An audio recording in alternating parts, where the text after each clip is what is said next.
Une émission couleur de Radio-Canada.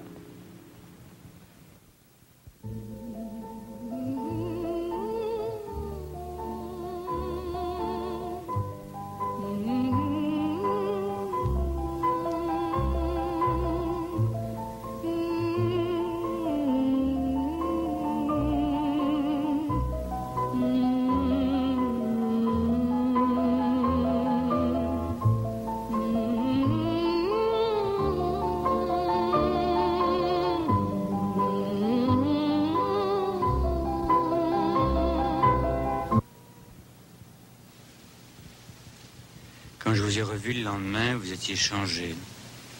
2 jours plus tard, vous vous arrangez pour partir à Montréal sans moi. Depuis, je ne vous retrouve plus, Virginie.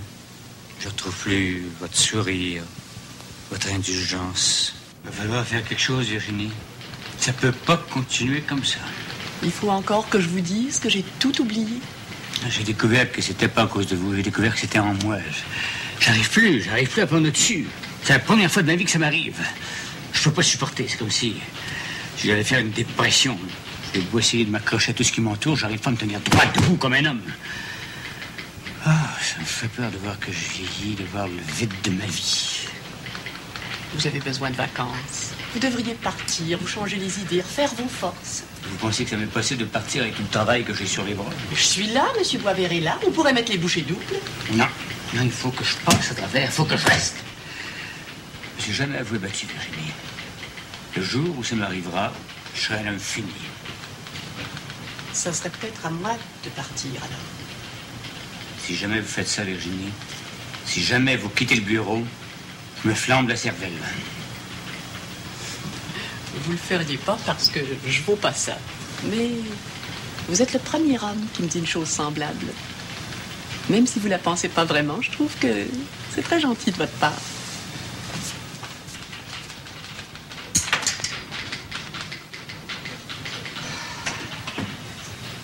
Virginie, depuis hier soir, j'en suis sorti.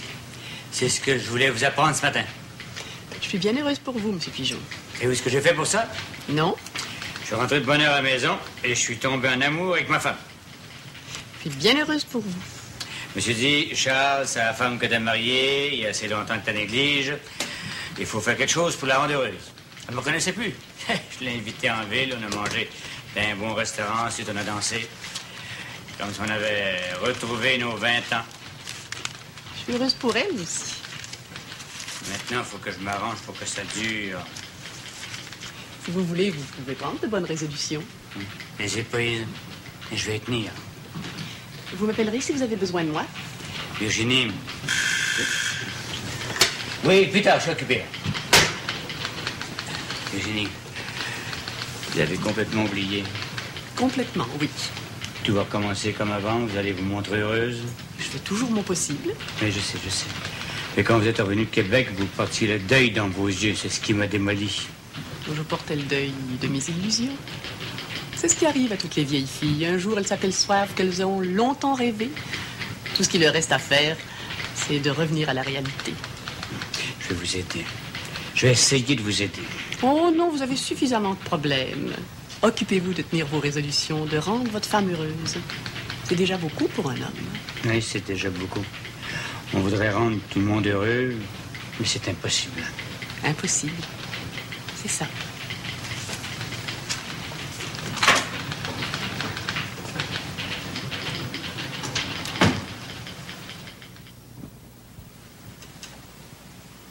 Tu bois trop, mon trésor. Je suis pas un petit garçon, je sais quand m'arrêter. C'est vrai, mais toujours trop tard. T'as fini de passer des remarques, là. Faudrait que je ferme les yeux pour pas devoir agir. Regarde-moi agir, mais juge-moi pas. Ça t'arrive de me juger des fois? Oui, je te juge quand tu conduis mal devant le monde. Quand t'as honte de moi, tu veux dire? Je veux dire quand tu conduis mal. Tu pourrais pas te passer de la télévision pour un soir? Non. Crois-moi, je sais pas ce que t'as, on dirait que t'es plus le même homme. J'ai pas changé. En apparence, c'est vrai. Et si on t'observe comme il faut? Justement, j'aime pas être observé. J'ai déjà vu de mauvaise humeur, Charles. Et depuis ton aventure à Québec, tu l'es d'une façon soutenue. Si j'étais une femme à me faire des problèmes, j'en déduirais facilement que tu te sens plus heureux chez toi. Tout ce que je te demande, c'est de me laisser tranquille. T'as jamais été un bon mari, Charles. Il y a des moments où j'en ai par-dessus la tête de tes brusqueries. J'ai pas l'habitude de prendre des détours. Je suis une femme, Charles. Je suis encore une femme. Et moi, je suis un homme. J'ai connu des hommes qui manifestaient leur virilité plus subtilement. Qu'est-ce que tu veux que ça me fasse, les hommes que tu connais? T'essaies de me rendre jaloux, là? Mais non. J'essaie seulement d'avoir une conversation gentille avec toi. Les problèmes que j'ai dans le jour, je les traîne avec moi le soir. Si seulement... Allume la télévision. Si seulement tu m'en parlais. J'ai déjà essayé, puis ça t'intéressait pas. Si on n'a plus rien à se dire, je vois plus pourquoi on reste ensemble. Simon. Regarde la télévision, reste enfermé dans tes pensées. Moi, je monte me coucher. Ben, attends, je te parle un peu. J'ai assez attendu. Si tu veux me parler, tu viendras me rejoindre. Par Jean Rattel. Jamais, jamais, jamais. Gilbert, il lance et compte. Oh, le gros but de Rodrigue Gilbert.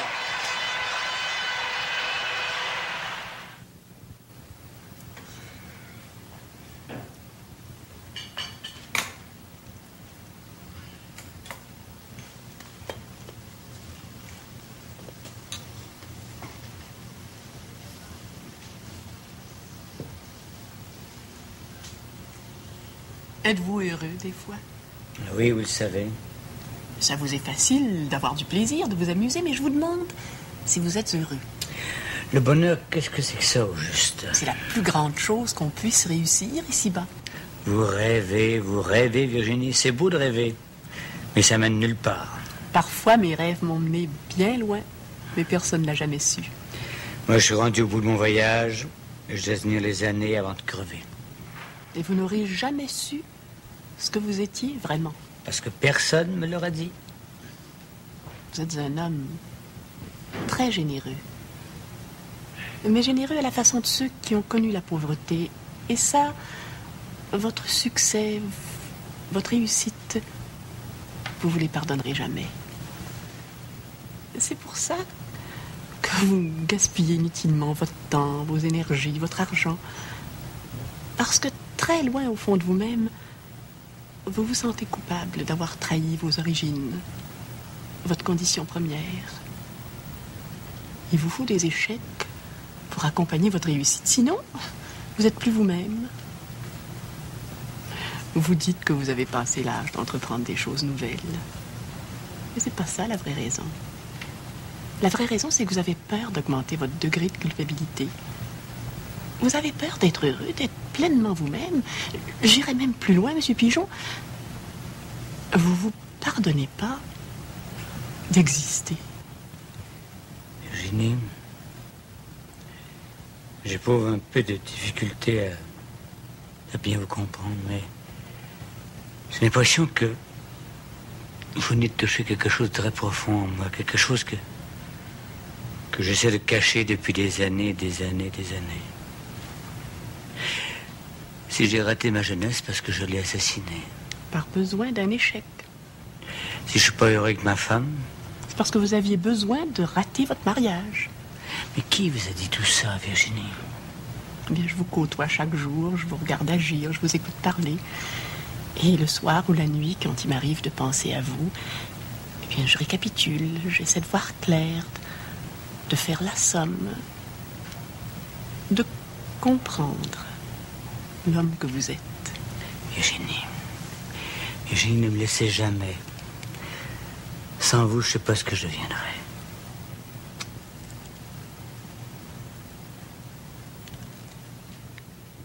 Si vous décidez de nous confier l'administration de votre entreprise, aux termes et aux conditions si vous mentionnez, soyez certain que nous vous assurons en retour les services d'un personnel des plus compétents et des plus qualifiés. Ça, c'est complètement faux. Aucune importance en affaires, le mensonge est une des clés importantes du succès. Vous voyez quoi, cher monsieur, etc. Vous êtes fatigué? Non. Ah ben moi, je suis. J'aurais une autre lettre à vous dicter, mais ça peut attendre demain, si vous voulez. Pas décider. Ce qu'on peut faire aujourd'hui, c'est la lettre à M. Bertrand. Oui. On va lui tourner une réponse dans le genre que j'aime, là. Excessivement poli, mais complètement vide. Quand il reçoit ça dans son courrier, il perd une heure à essayer de comprendre ce que ça veut dire. Cher monsieur... Non, rayez ça. Non, l'oublie jusqu'à demain, celui-là. Tournez quand même la page, je vais écrire à quelqu'un avec qui j'ai négligé de correspondre depuis trop longtemps. Ma chère Virginie. Vous n'êtes pas sérieux? Ma chère Virginie, prenez note très sérieusement de ce que je vais vous dire. Ma chère Virginie, si vous me moquez, ça tant pis pour moi. Ma chère Virginie, je sais au départ que les mots que j'utilise traduisent mal ma pensée. Malheureusement, ce sont les seuls que je connaisse. J'ai beau chercher au fond de ma tête, j'arrive pas à en trouver d'autres. Et c'est pourquoi j'éprouve tant de mal à vous dire ce que je voudrais vous dire depuis si longtemps. Vous êtes certain que vous voulez vous rendre jusqu'au bout? Quand vous recevrez cette lettre, ayez la patience de la lire jusqu'au bout avant de l'acheter au panier. Ma chère Virginie, si je vous écris, c'est parce que depuis longtemps, je dis tout bas des mots que je serais gêné de vous dire tout haut. Tout haut, pas des mots qui vous feraient rougir, mais qui vous feraient peut-être découvrir que, malgré les apparences qui me condamnent aux yeux des gens sensibles et bien élevés, il m'arrive de nourrir au fond de moi-même des sentiments qui n'ont rien de vulgaire et de répugnant. Je sais que j'ai dépassé la quarantaine, Virginie, que je suis marié, j'ai une femme, des enfants. Et vous me connaissez assez pour savoir que je ne suis pas le genre d'homme à faire des confessions. Je sais aussi que vous pouvez peut-être rire de ma maladresse, que c'est peut-être déjà fait. J'en ai peur. Et maintenant que je vais commencer à vous parler, je ne peux plus m'arrêter. Ma chère Virginie, si je vous écris, c'est parce que vous devez savoir que vous êtes la cause de la situation nouvelle dans laquelle je me trouve. Il m'est arrivé d'écrire des lettres d'amour. Quand j'étais jeune, je ne sais plus, ça ne devait pas être vrai. J'ai appris à mentir pour me défendre contre la vie. Et ensuite, j'ai éprouvé le besoin de mentir tout le temps à tout le monde et à moi-même pour commencer. Sans me douter que le mensonge est une arme à deux tranchants. Et qu'il m'arrivera un jour de perdre la trace de mes propres pas. C'est vous qui m'avez ouvert les yeux, Virginie. Et je voudrais aujourd'hui savoir, pour l'amour de Dieu, pour l'amour du bon Dieu, pourquoi vous l'avez fait? Pourquoi vous êtes venu si tard dans ma vie? Chère Virginie, je voudrais... C'était possible. Si seulement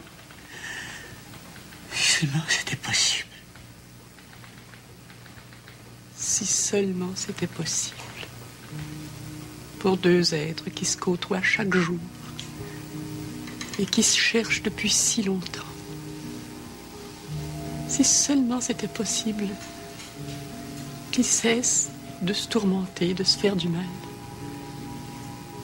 pour se permettre d'aller librement l'un vers l'autre et d'être enfin heureux le temps que dure le bonheur.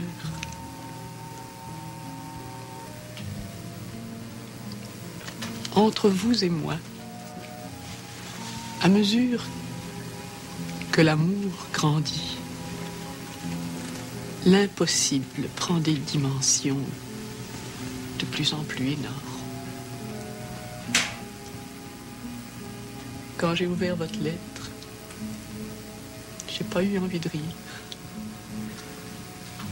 À chaque phrase que vous m'avez écrite, j'ai dû me contenir pour pas courir vers vous ou pour pas pleurer. Nous ne savons plus maintenant où nous allons.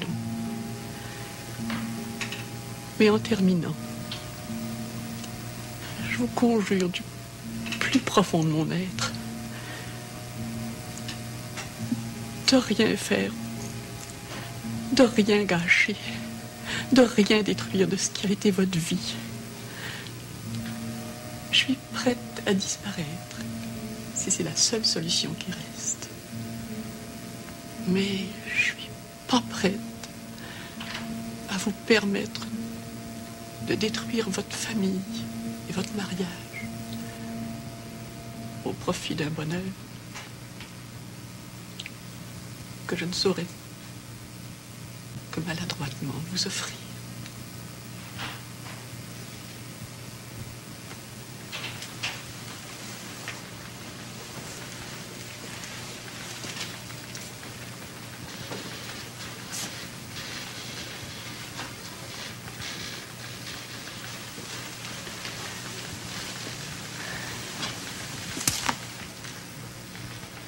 C'est la fin du mois d'avril. Oui. Ma chère Virginie. Non, je vous en supplie. Ne recommencez plus.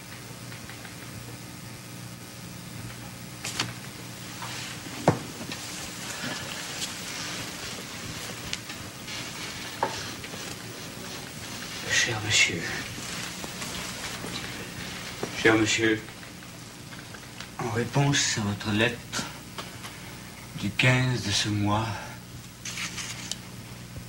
il me fait plaisir de vous annoncer que mon associé et moi prendrons en considération les faits que vous nous rapportez au sujet de votre entreprise. C'est le moment de la journée que je préfère, Virginie. Tout le monde est parti. On est seul. J'ai l'impression que le bureau nous appartient. C'est le printemps. Fermez les yeux. Non. Ou gardez-les ouverts si vous voulez. J'aimerais que vous fassiez un voyage. Non, Fermez les yeux. C'est vrai que les voyages forment la jeunesse, Virginie? Si c'est vrai que les voyages forment la jeunesse, il serait temps que je commence à y penser. Parce que ma jeunesse, là... Elle est encore tout en vous. Cessez de me remonter le moral.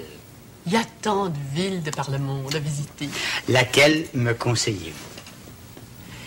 Les gens visitent beaucoup la Grèce ces dernières années. Et jamais le dimanche? Vous avez vu le film? Non, j'ai entendu la musique. Jamais le dimanche. Il reste seulement les jours de semaine pour être heureux. Je vais partir, Virginie. C'est vrai? Oui. Demain, je vais me trouver une agence de voyage. Il faut que je voyage. Avec votre femme? Est-ce que je vais avec elle en Floride l'hiver? Je vous demandais ça. Non, le monde est vaste. Bientôt, on aura perdu l'idée des distances. Je vais m'arranger pour vous trouver la meilleure agence.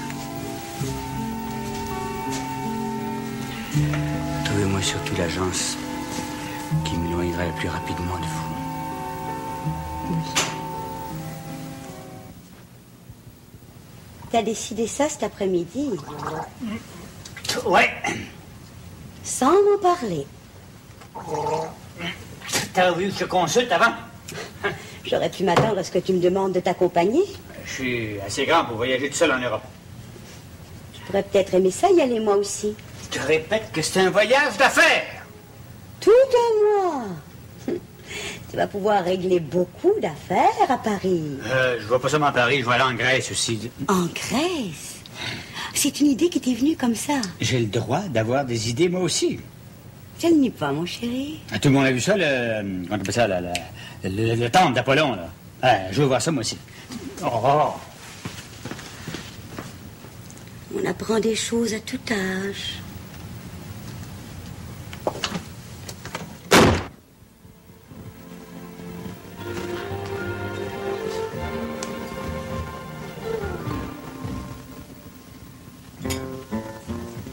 Encore, Virginie, je serai tout seul dans l'avion. Oui. Ça vous paraît long d'attendre? Ça passe effroyablement vite. C'est 1 heure seulement que j'aurais dû dire. Les avions volent tellement vite, ça prend que quelques minutes, que quelques heures pour atterrir ailleurs dans un autre pays. Je connais tellement votre itinéraire. Je m'imagine de voyager avec vous. En première classe, nous sommes dans un compartiment isolé. L'hôtesse vient de nous servir le caviar, le champagne. Vous êtes déjà gaie, déjà heureuse. Mais ce n'est ni le caviar ni le champagne qui font que je suis heureuse. C'est de savoir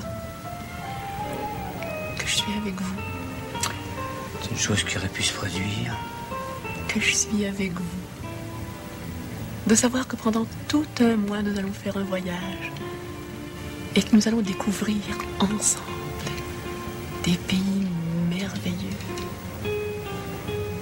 De savoir que je pourrais peut-être vous apprendre des choses, vous faire voir des lieux que vous ne penseriez pas à visiter si vous étiez tout seul. De savoir qu'en retour, vous allez m'apprendre comment on aime.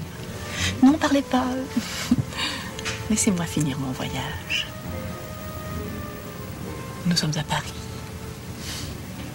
Nous sommes à Rome. Nous sommes à Athènes. Le soleil est radieux. La mer est d'un bleu extraordinaire. Nous nous promenons sur des quais où sont ancrés de grands voiliers blancs. Et puis nous visitons des cathédrales, des arènes. Nous flânons sur les places des marchés, sur les boulevards. Et le temps passe si vite. C'est pas long. C'est très court, un mois. Mais c'est suffisant pour parer une mémoire de souvenirs impérissables. De vivre des instants de bonheur qui se répercuteront pendant toute une vie, au moindre signe, au moindre regard. C'est pas long. C'est très court, un mois. Mais un mois de parfait bonheur. J'imagine que ça doit être assez rare dans une vie. Virginie. C'est comme ça que vous auriez prononcé mon nom lorsque vous auriez vu la Méditerranée pour la première fois. On dirait que vous venez de vivre devant moi votre voyage de noces. Aller-retour en 5 minutes. Et vous avez encore le courage de rire. Il le faut bien si je vais avoir celui de vous regarder vous éloigner tout à l'heure. Virginie, plus l'heure du départ approche, moi j'ai envie de partir. Qu'est-ce que vous voulez qu'un type comme moi apprenne en Europe? Tant de choses si vous ouvrez les yeux. Je vais vous chercher partout, vous ne vous trouverez pas. Vous allez peut-être vous trouver vous-même. Virginie, j'ai hâte de revenir. Vous êtes comme un petit garçon. Un vrai petit garçon qu'on est incapable de disputer.